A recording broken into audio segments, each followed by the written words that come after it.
ഇതിപ്പോൾ മുടങ്ങാത്തതിൻ്റെ ഒരു രഹസ്യം അത് ഇന്നലെ ഞാൻ പറഞ്ഞിരുന്നു. ഇത് പല ഉപകരണങ്ങളും പേഷ്യൻസ് തന്നെ വാങ്ങിച്ചു തരികയാണ്. ഇപ്പോൾ രോഗികൾ തന്നെ വാങ്ങിച്ചു തരികയാണ്. രോഗികൾ ഇപ്പോൾ RIRS എന്ന് പറഞ്ഞൊരു ഒരു ഓപ്പറേഷൻ ഉണ്ട്, RIRS. അത് നിങ്ങൾ അന്വേഷിച്ചാൽ അറിയാം. നിങ്ങൾ യൂറോളജി വന്നിട്ടുള്ള ഏതെങ്കിലും രോഗികളോട് ചോദിച്ചാൽ പറയാം നിങ്ങൾ എത്ര രൂപയാണ് ഇതിന് ഹോസ്പിറ്റലിൽ അടച്ചതെന്ന് പറഞ്ഞു കഴിഞ്ഞാൽ അവർ ആ എമൗണ്ട് പറഞ്ഞു തരും. ഞാൻ കള്ളം പറയുന്നതാണോ എന്നറിയാൻ വേണ്ടി. അത് അവരുടെ കയ്യിൽ നിന്ന് പിരിച്ച് നമ്മൾ ഉപകരണം ഓരോ ഉപകരണം കമ്പനിയിൽ നിന്ന് ഞാൻ വാങ്ങിച്ചിട്ട് ആ പൈസ അവർ ഷെയർ ചെയ്ത് കമ്പനിക്ക് അടയ്ക്കുകയാണ്. ഇങ്ങനെയാണ് RIRS അറിഞ്ഞ ശസ്ത്രക്രിയ നടന്നു പോകുന്നത്. അത് സർക്കാരിനല്ല, ഞാൻ അധികാരികൾക്ക് ഞാൻ ഈ RIRS അറിഞ്ഞ ഉപകരണം ആവശ്യത്തിന് വാങ്ങിച്ചു തരണമെന്ന് പറഞ്ഞിട്ട് പല പ്രാവശ്യം അറിയിച്ചിട്ടുള്ളതാണ്. എനിക്ക് മുമ്പിരുന്ന ഹെഡ് ഓഫ് ഡിപ്പാർട്ട്മെൻറ്റ് അറിയിച്ചിട്ടുള്ളതാണ്. അതിൻ്റെ കടലാസുകളൊക്കെ ഉണ്ട്. അതിനൊന്നും ഒരു പ്രാവശ്യം പോലും ഒരു സ്കോപ്പ് പോലും അവർ വാങ്ങിച്ചു തന്നിട്ടില്ല. ഇത് രോഗികൾ തന്നെയാണ് വാങ്ങിച്ചു തരുന്നത്, നമ്മൾ ശസ്ത്രക്രിയ ചെയ്ത് കൊടുക്കുന്നത്. അതുകൊണ്ടാണ് ഓപ്പറേഷൻ മുടങ്ങാതെ പോകുന്നത്. അത് മാത്രമല്ല, ഈ ഉപകരണം മാത്രമല്ല, പല ഈ ആക്സസറീസും നമ്മൾ പേഷ്യൻസ് വാങ്ങിച്ചു തരികയാണ്. പിന്നെ മാത്രമല്ല, നമ്മൾ മെഡിക്കൽ കമ്പനിക്കാരെ കൊണ്ടും അല്ലാതെയും ഒക്കെ പലരെ കൊണ്ടും ഔദാര്യം, ഇപ്പം UST ഗ്ലോബൽ എന്ന് പറഞ്ഞ സംഘടന, അങ്ങനെ ഒക്കെ അവരുടെ കയ്യിൽ നിന്നൊക്കെ നമ്മളിങ്ങനെ അപേക്ഷിച്ച് നമ്മൾ റിക്വസ്റ്റ് ചെയ്തും എരന്നും ഒക്കെയാണ് ഉപകരണങ്ങൾ വാങ്ങിച്ച് വെച്ചിട്ട് നമ്മൾ ഇത് പലപ്പോഴും ചെയ്ത് തീർക്കുന്നത്. അതുകൊണ്ട് ശസ്ത്രക്രിയ മുടങ്ങുന്നില്ല എന്ന് പറയുന്നത് ഇതൊക്കെ കാരണങ്ങളാണ്. ഇങ്ങനെയൊക്കെയാണ്.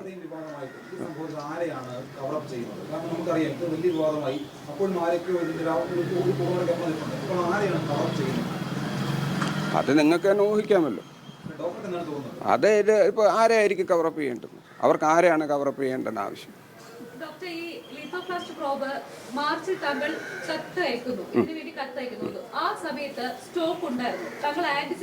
ആന്റിസിപ്പേറ്ററി ആയിട്ടാണ് അയച്ചത്.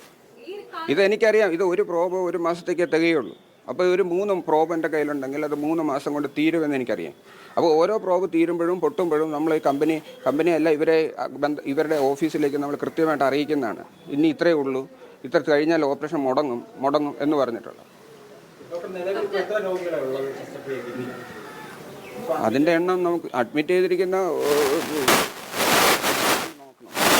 കൃത്യമായിട്ട് ഓർമ്മയില്ല. എന്തായാലും ഞാൻ അഡ്മിറ്റ് ചെയ്യുന്ന രോഗികളെ അവർക്ക് കൂടുതൽ വെയിറ്റ് ചെയ്യാതിരിക്കാൻ വേണ്ടി ഒരാഴ്ച അല്ലെങ്കിൽ 10 ദിവസം മുമ്പ് മാത്രമേ രോഗികളെ അഡ്മിറ്റ് ചെയ്യത്തുള്ളൂ. ബാക്കിയുള്ളവർക്ക് നമ്മൾ വെയിറ്റിംഗ് ലിസ്റ്റ് ഡയറിയിൽ ഡേറ്റ് കൊടുത്ത് വിടുകയാണ് ചെയ്യുന്നത്. നേരത്തെ ഒരു സ്കൂളിലെ അധ്യാപകൻ പറഞ്ഞ കാര്യമുണ്ട്.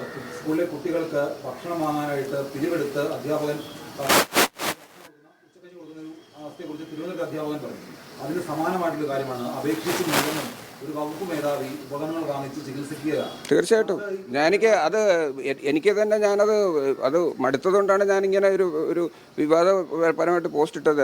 ഞാൻ അപേക്ഷിച്ചും എരന്നും മടുത്തു.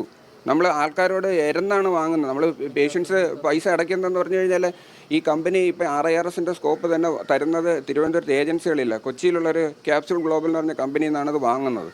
അപ്പോൾ അയാളുടെ ഒരു വിശാല മനസ്സുകൊണ്ടായിരിക്കാം നേരത്തെ സ്കോപ്പ് അയച്ചു തരും. പിന്നെ അതിനുശേഷം പേഷ്യൻസ് അയാളുടെ GPയിലേക്ക് ഈ നമ്പർ ഇത് അടയ്ക്കുകയോ അല്ലെങ്കിൽ അയാളുടെ ഏജൻറ്റ് വന്ന് പൈസ വാങ്ങുകയോ ചെയ്തുകൊണ്ടിരിക്കുകയാണ്. അത് കുറേ 6 മാസമെങ്കിലുമായിട്ട് അത് ചെയ്യുന്നുണ്ട്. അത് എനിക്ക് ഭയമുണ്ട്. കാരണം ഏതോ ഒരാൾ വന്ന് പൈസ കളക്ട് ചെയ്യുന്നു, ഏതോ ഒരാളുടെ GPയിൽ പൈസ അടയ്ക്കുന്നു. ഇതൊക്കെ എന്നെ സംബന്ധിച്ച് വളരെ എന്നെ മാത്രമല്ല എൻ്റെ ഡിപ്പാർട്ട്മെൻറ്റിലെ ഡോക്ടർമാരെ സംബന്ധിച്ച് അത് വളരെ റിസ്ക്കുള്ള കാര്യമാണ്. ഇത് എപ്പോൾ വേണമെങ്കിലും എനിക്കെതിരെ ഒരു വിജിലൻസ് എൻക്വയറിയൊക്കെ വരാം. കാരണം ഈ ഓപ്പറേഷൻ മുടങ്ങാതിരിക്കാൻ വേണ്ടിയിട്ടാണ്. ഈ RIRS ചെയ്തതിന് ശേഷമാണ് ഓപ്പറേഷൻ്റെ വെയിറ്റിംഗ് ലിസ്റ്റ് കുറഞ്ഞത്.